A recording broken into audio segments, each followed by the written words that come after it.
Good morning, everybody. Happy Friday. I know I'm sure happy it's Friday. It's been a long week, but we have some exciting news to talk about today, and we will tell you whether it's essential, important, or optional to tune into. We have a little bit of Sam Altman coming up. As you know, Search GPT was released as a prototype yesterday, and he also has put a opinion piece in the Washington Post that we will talk about.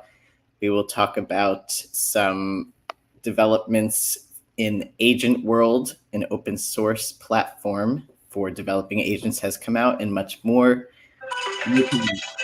All right. We will dive right in and bring it to the stage. Here we go. Are you ready?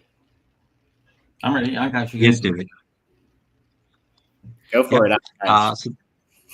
Sure, David. So the first one that we have for today comes from OpenAI. As David mentioned, OpenAI has launched Search GPT, a competitor to Google and a Perplexity rival.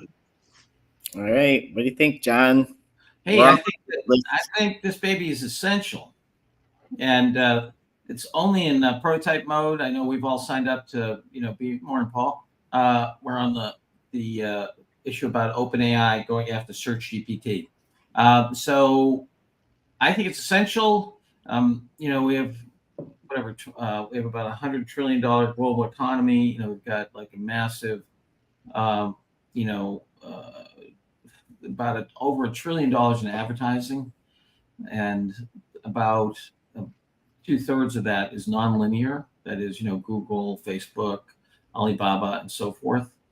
And this is a huge market. And Paul has written on, as have some others of our analysts, the coming search engine bloodbath. And we think, is one of the biggest rivers of cash that fund technology companies, and it's going to get disrupted. So this is early days. They've just announced it's in the lab. They're going to have 10,000 users. So it's not available, but I think it's a thought and an announcement that all of our AI leaders should be aware of. So I'd give it an essential. Yeah, and I just have to say the gamesmanship among these players is just really entertaining to watch. As you may know, the Olympics start today, and Google is a sponsor. And this is the first time actually a big tech company has partnered this closely with the Olympics. And they're going to be, we already talked about the tool that they'll have where you can personalize the news, and Al Michaels' voice that's going to be running off of Google. They're going to be apparently using Google on the air to summarize things. I'm not really sure how that's going to work or be interesting, but they're doing that. So there's a lot of things going on with Google that'll start today. And here we have OpenAI making their search announcement the day before. I'm sure that's very intentional. Yeah. Well, and I think there's a couple other things that I'd like to add to my comments. One is that OpenAI, who was probably the most effective thief by just crawling everything, has now taken a different tack, which is that they are comparing themselves to Perplexity and say, look, we actually license content, which I thought was interesting. We'll see how if they give us enough of their training set to understand how true that is. Second thing is that if you look at the little illustration in this thing, it illustrates one of my pet peeves, which is if you look, I'm here in Chicago, if you look for what's going on in Chicago, it's such a mess to try to figure out what's happening and so forth. This semantic layer is so much better than what Google gives you. If you say, hey, I feel like going out to see live music tonight. So looks a lot better. Can't wait to have it. Yeah, I'm super excited to see how it's going to compare to Complexity too, right? Because that's a pretty good search tool right now that I use a lot. So we will see. Any other thoughts, gentlemen? David, you said Complexity. I think you meant Perplexity. I thought I said Complexity. I don't know. It's 7:30 in the morning. I think Perplexity. One thing I just want to add is that what we're seeing here, and Perplexity does it to an extent as well, is I don't know if we'd say evolution or birth of agentic behavior, right? We've already had GPTs that can do tasks on our behalf or go get a single thing, but the way they've demonstrated here of it pulling information together and actually building displays for you that provide the context and provide the information requires multiple tasks and multiple steps. And basically what it is it's multiple agents, right? With a super agent that's then aggregating the information. So it is a big deal. Yeah. And we're going to see a lot more of this as things go along, as these things become more intelligent and more competent at collating information and also aggregating and presenting it in ways that make it meaningful. And Adam, that's why I know a number of people have said it, and I think Pete Blackshall's maybe when I heard it, is that this is moving from a search paradigm to an answer paradigm. And the answer people want are typically the best or the top. What's the best place to see music in Chicago? So it's really an exciting time. And I think 5 years from now, we'll look back to this day and think how quaint it was that we had to figure out answers a thing by doing a search engine and looking at blue links. Yeah. All right. Essential it is. The race is on for reinventing search. What do we have next, Ankash? Okay, the next one comes from Google DeepMind. So the new model has achieved silver medal standard performance in international mathematical Olympiad problems. All right. Different kind of Olympics we're talking about here. Brain Olympics. Paul, what do you think about this?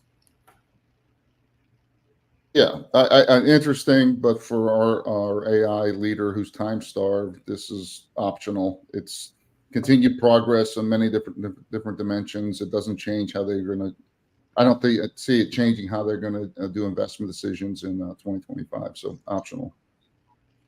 It's interesting. I'm going to make a case for important because I think underneath here, if this lean language that allows for mathematical expression and theorem proving, and the way they got up to the silver medal level, right, in the Math Olympics, was they're taking the semantics, they're putting it into lean, and then lean is then categorizing that in mathematical expressions, and then logically reasoning. So I think this notion of multimodal models that can translate goes back to some of the agentic conversation you were just having, Adam, right? Multimodal models that can do different types of reasoning, mathematical reasoning, linguistic reasoning, and taking those two things and figuring out a robust manner to go between those different representations, I think is a very, very important development. And this is, not from, Joe's Clam Shack. This is from the folks at DeepMind. So I would rate it as important because I think it is from a semantic operating system perspective, this is a huge breakthrough.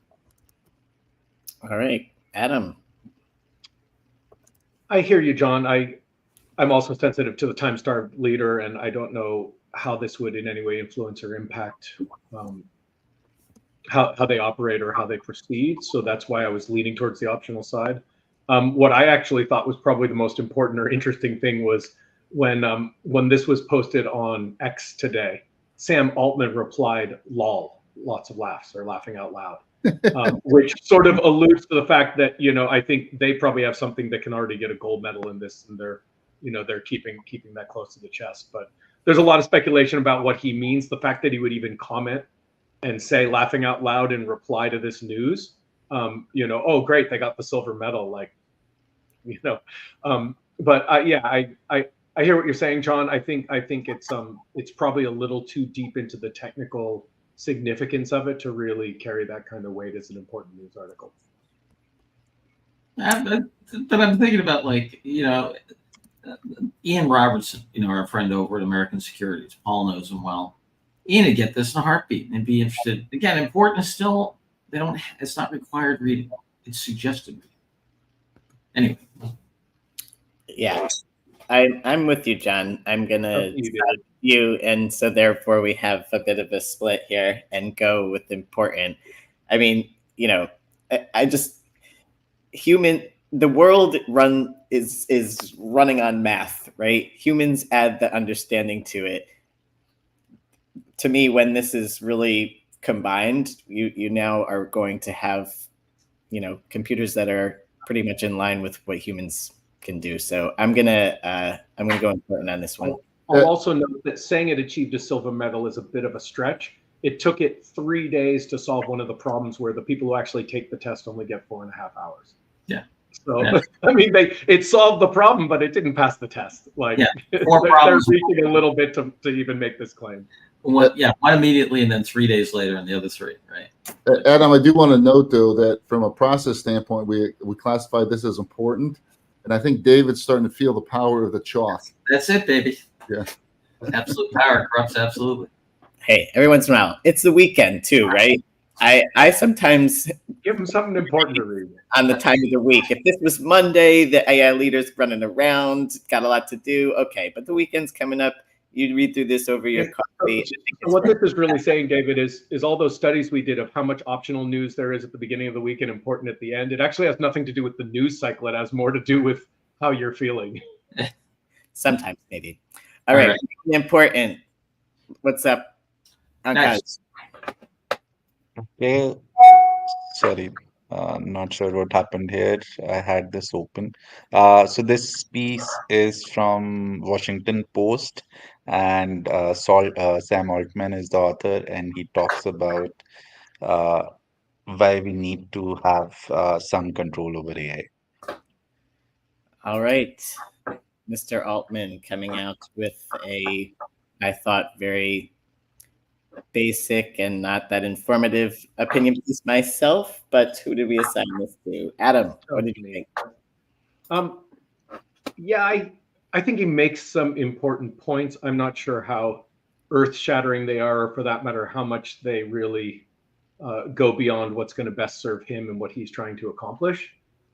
So basically in this article, he makes the point that there are 4 things we need to do to really secure the future that's going to be the best for everyone, as opposed to just those who can quickly wrest control of these powerful artificial intelligences and take advantage of everyone who doesn't have access to them. And it's getting robust security measures, building physical infrastructure, having commercial diplomacy, and having some sort of international standards like ICANN is for networks and internet, right? So he makes good points, but again, as I said, it mostly, I think, is to the self-interest of him and OpenAI to be pushing this opinion. So I was probably on the fence between optional and important.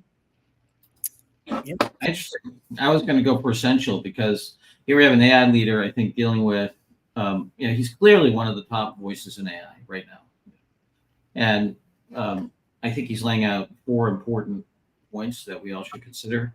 It's in the it's in the Washington Post. He's trying to influence Capitol Hill, obviously, and through this, and I'm sure many, many other means. So I was going to give it an essential. It's an easy read, smart, well-reasoned. Of course, he's self-interested. He's Sam Altman. Yeah. What did you give it, Adam? Were you optional or important? I forget. Yeah, I was on the fence, but leaning towards optional. Leaning towards optional. How about you, Paul? On mute. I could read his lips, though. It said optional. Optional. Yes, optional. Okay, I'm sorry. I'm going to split the difference on important, as someone who's been in Marcoms for a long time actually thought that this fell a little flat if you're going to put a post in the Washington Post, which I haven't seen him do an opinion piece before at all. At least we haven't caught one. I felt like it could have been a lot more thoughtful. I found it very basic and, as you said, like self-serving. So I'm with an optional heart. I'm giving this an important to split the difference. Yeah, I think the fact that he had an opinion piece in the Washington Post is important news. But what he said is kind of optional. Right, the nature of it wasn't that great. But I'm sure a 22-year-old publisher wrote it, and they're pitching right and left here. A robot, baby. This is robot content. But you're OpenAI, man. You shouldn't have a 22-year-old writing your stuff. You should have a seasoned veteran, which you have right here, writing your stuff, who's an expert in AI. Come on, Sam. And David DeLallo is available at... That's right. DavidDeLallo.com, folks. Hit me up. All right, what's next? Okay, the next one is around using generative AI for urban simulation. So this is from Urbanly. They are a specialist in urban simulation, and they have integrated large language models to their City Compass platform. John, Definitely not written by a robot. This thing is brutal. it was painful. You want my opinion? I want your opinion. Optional, baby. I was reminded as somebody who used to be on faculty for a long time, and we would have doctoral students come in and do their job talks. And there's a very bright dividing line that so many doctoral candidates, faculty candidates who finish their doctorate come in and they tell you what they did. And we as faculty trying to hire them, we want to know what they found. This is a what they did story, and it's very poorly written. It's interesting that they're applying generative AI to urban planning. I think that's relevant. They're kind of very opaque in terms of, there's very simple stuff here, which is how much of the physics do you need? What are the natures of the models? I know a little bit about this stuff because I thought about being an architect for a while, and I actually did some cases on advanced planning software many years ago as the Graduate School of Architecture at Harvard was transitioning from paper and pencil to CAD. And this is an important area, interesting application, poorly written, not news, super optional. John, I had trouble even understanding what they did exactly. I'm still not clear on how they use generative AI exactly. They talk a lot about using LLMs, but I read like 2-3 times through the meat of it, and I'm still not quite sure exactly what they did with it. So yeah, big optional for me too. Yes, it is true that architects sometimes go into the profession because they're not good with words. All right, we have a super optional on this one. What's next? Okay, the next one comes from Anthropic, and it talks about how Anthropic Scroller is ignoring websites' anti-AI scraping policies. Yeah. Shocking. Drinking going on in a bar. Oh my God. I know. I was just going to say, I think it's just funny now that we're talking about web scraping at all as if it's news, right? Because it's been like decades where this has been happening to some degree just for different purposes. But what do we have here on this one? Paul, we put you on this one. Yeah, no, this is optional. The fact that the big three cloud wars are accelerating and every, little regulation and laws being bent or broken is not. We saw this with OpenAI, and they've got the $20 billion lawsuits against them, and I do think it's relevant for the people who are starting to think of mitigation techniques on the SEO bloodbath.